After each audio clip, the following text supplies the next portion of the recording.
রান্না বসায় নিয়ে মোবাইল দেখলে এই অবস্থাটা হয়, যেটা হয়েছে আমার সাথে।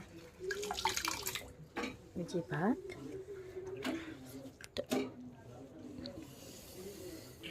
আমি ভাবছি ঢাকনা বন্ধ করে ফেনা ভাত রান্না করলে ভালো মতন হবে, খাইতে ভালো লাগবে বলে আমি ঢাইকে সব দিচ্ছি, জল দেখি সব পড়ছে জল সব।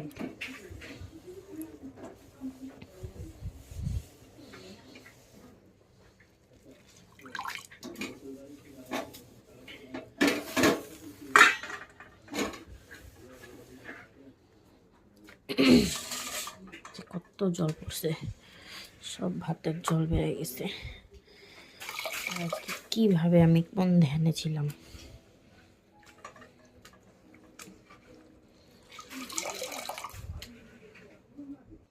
আর নতুন করে এখন বসাবো, এটা সরাই দিলাম, এটা পুড়ে গেছে।